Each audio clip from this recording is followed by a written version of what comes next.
অলিখিত উঠে আর কি, এখানে আমরা ডাকে নাই তারপরে উঠে গেছে। যে ব্যক্তিটা আপনাদের সামনে এই মাত্র বক্তব্য দিয়ে গেল, তার জীবনের বিভিন্ন যে কষ্টগুলা কিভাবে সে সংগ্রাম করে আজকে এখানে আসছে। অ্যাক্সিডেন্টে 2টা ডিফোর মালিক, কোম্পানির মার্কেটিং অফিসার এমও, আজকে এখানে তার কয়েকজন এসও আছে, কয়েকজন মেম্বার বা ডিস্ট্রিবিউটর আছে, এবং উনি এভাবে চ্যালেঞ্জ দিছে 6 মাসের মধ্যে স্টার হবে, অনলি ফর 6 মাসের মধ্যে স্টার হবে এই কোম্পানি। এবং আরেকটা চ্যালেঞ্জ দিয়েছিল এবং উনি ওইভাবে কাজ করে যাচ্ছে, সেটা হলো এই কোম্পানিতে 7 মাসে প্রথম জিএম বাইরে ছিল, আর উনি সিদ্ধান্ত নিছে সেটা 3 মাসে বাইর করবে, তার মানে 90 দিনে জিএম তার নিচ থেকে বাইর করবে। উনি আগে যে রেকর্ডটা আছে সেটাকে ভাঙতে চাচ্ছে। আর মমিন ভাইয়ের বিষয়ে বেশি কিছু বলার নেই, এই কারণে বলার নেই, আপনারা প্র্যাকটিক্যাল আজকে দেখলেন তার কিন্তু একাডেমিক কোয়ালিফিকেশন অনেক ভালো না, তার ব্যক্তি হিসেবে কিন্তু অনেক সুন্দর না।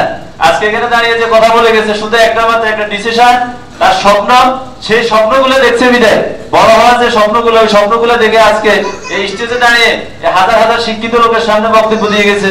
এবং আজকে এখানে যে ভিডিও হইলো, এই ভিডিও সারা বাংলাদেশ নয় সারা বিশ্বের মানুষ দেখবে, মমিনুল ইসলামের বক্তব্যের ভিডিও। তো আমরা এখানে যারা আছি আমরা কি সবাই তার চেয়েও সফল হতে চাই? সফল হতে চাই? আজকের এই স্বপ্নের রাত্রে আমাদেরকে কমিটমেন্ট নিতে হবে। এরকম অনেক মুমিনুল আজকে এখানে বসে আছেন যারা একটা সিদ্ধান্ত নিলে আপনার জীবনটাকে পরিবর্তন করে নিতে পারেন, আপনার জীবনের সকল স্বপ্ন বাস্তবায়ন করে নিতে পারেন। কোনো যোগ্যতার দরকার নেই, যোগ্যতা একটাই, সেটা হলো আমাকে স্বপ্ন দেখতে হবে।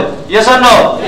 আমরা স্বপ্ন দেখবো তার আগে এখন থেকে স্বপ্ন দেখা শুরু করেন। তার কারণ হলো কিছুক্ষণ পর যারা আসতেছে আর কি, ওরা কিন্তু আপনাদেরকে কোন জায়গা থেকে কোন জায়গায় নিয়ে যাবে আমি এখনো আমি অনুভব করতেছি আর কি। আপনারা হয়তো অনুভব করে বোঝানো যাবে না তাদের বক্তব্য না শুনলে, তো তাদের বক্তব্যগুলো মনোযোগ দিয়ে শুনবেন। আজকে শিফট ট্রেনারও আপনাদেরকে অনেক স্বপ্নের কথা শোনাবে আর কি। ধন্যবাদ। আসসালামু আলাইকুম।